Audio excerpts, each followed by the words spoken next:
Hi, so today I wanted to talk with everybody about turning yesterday's pains into today's joys. Now, I have a child with special needs, a couple of them actually, with neurological disorders.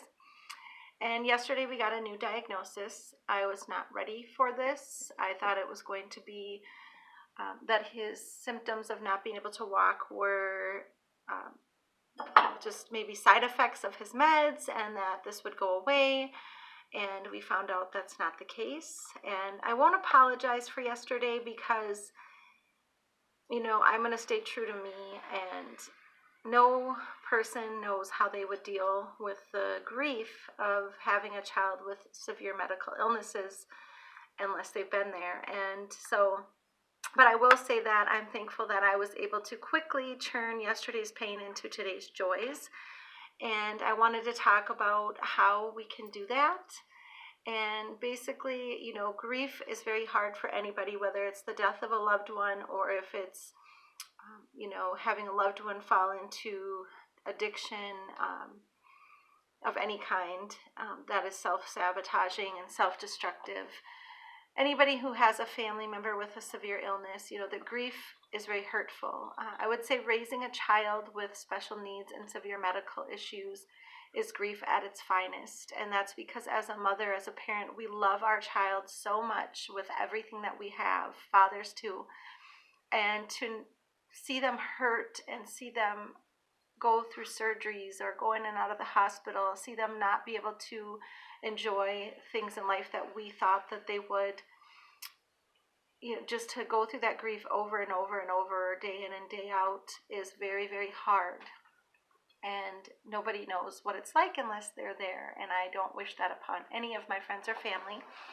But I will say that I am learning to own my life and my child's life and our struggles as, a growing curve or a learning curve, kind of eye-awakening moment, is that we can take what we're going through and we can turn it around for the good somehow, some way, which may sound hideous to some people because I'm going through some tough situations with my child, but basically just enjoy every moment, live every moment to the fullest, and build on what we do have and what our child can do versus what they can't and what we can't do.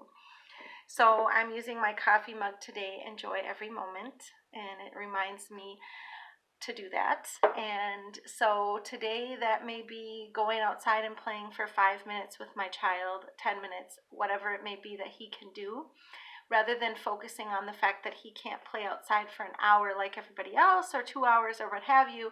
He can't ride around the block with his friends, but I'm going to build on what he can do. If that means playing hide and seek in the house with him, if that means making cookies with him, if that means, sitting in bed and reading him his favorite books, I'm going to build on that.